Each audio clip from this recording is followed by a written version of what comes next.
ఇక డీటెయిల్స్ లోకి వెళ్తే వికారాబాద్ జిల్లా కుల్కచర్ల మండల కేంద్రంలో కాంగ్రెస్ పార్టీ అధ్యక్షులు ఆంజనేయులు ఆధ్వర్యంలో ఏర్పాటు చేసిన కాంగ్రెస్ పార్టీ కార్నర్ సమావేశంలో ఎమ్మెల్యే రామ్మోహన్ రెడ్డితో ఎంపీ అభ్యర్థి రంజిత్ రెడ్డి పాల్గొన్నారు. ఈ సందర్భంగా వారు మాట్లాడుతూ ప్రధాని మోడీ ప్రభుత్వ రంగ సంస్థలను నిర్వీర్యం చేస్తూ కార్పొరేషన్ సంస్థలను ప్రోత్సహిస్తున్నారని మండిపడ్డారు. బడుగు బలహీన వర్గాల ప్రజలకు మేలు జరగాలంటే కాంగ్రెస్ పార్టీతోనే సాధ్యమన్నారు. వచ్చే పార్లమెంటు ఎన్నికల్లో కాంగ్రెస్ పార్టీ అభ్యర్థి రంజిత్ రెడ్డిని అధిక మెజారిటీతో గెలిపించాలని కోరారు.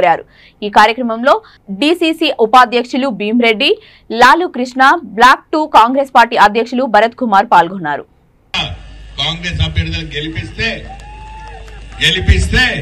మనకు కావాల్సిన నిధులు మనకు వస్తాయి. మనకు కావాల్సిన ఆ నిధులు అమలు ఎట్లా చేయాలో అన్నకి ఈజీ అవుతుంది.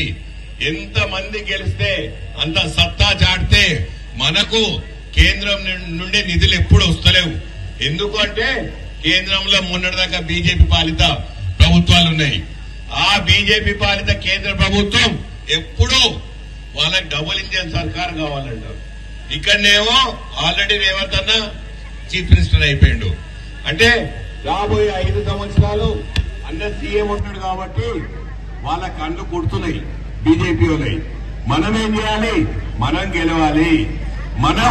మన ఇక్కడ ఉన్న ప్రతి ఒక్కరికి బీజేపీ వాళ్ళ గురించి చెప్తాబడండి. మనమేమో కాంగ్రెస్ పార్టీ ఎప్పుడు పేదల సంక్షేమానికి పెద్ద పీట వేస్తారు.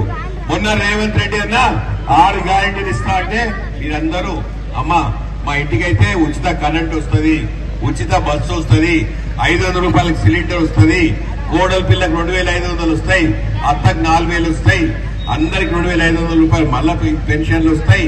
ఇవన్నీ అనుకొని అందరూ దీవించి నా మాట తల్లి ఏ ఒక్క 6 గ్యారెంటీలలా ఏ ఒక్క గ్యారెంటీ అన్నా అమలు కాకపోతే నన్ను నిలదీయండి. ఇవాళ తెలంగాణ రాష్ట్రంలో సగం కంటే ఎక్కువ మందికి 500 రూపాయల గ్యాస్ సిలిండర్లు ఇస్తారు. మన దగ్గర మొన్న ఎలక్షన్ అయినాయి అని చెప్పి ఈ నెల, వచ్చే నెల, జూన్ నెల 3 నెలలు ఒకటేసారి మీకు మీ లెక్కలలో వేస్తారు. ఎందుకు అంటే ఎలక్షన్ కోడ్ ఉంది కాబట్టి ఆపారు.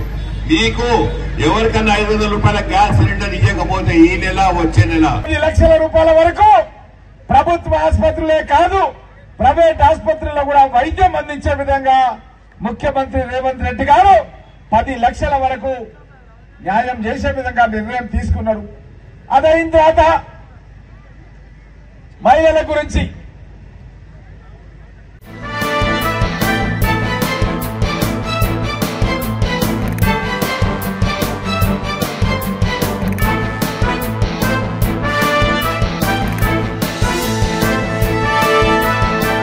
ఎవరైనా కట్టింటే కూడా వాళ్ళకు వాపస్ ఇచ్చే విధంగా నేను ఎమ్మెల్యేగా మీకు అందరు కూడా ప్రమాణం చేసి చెప్తున్నాను.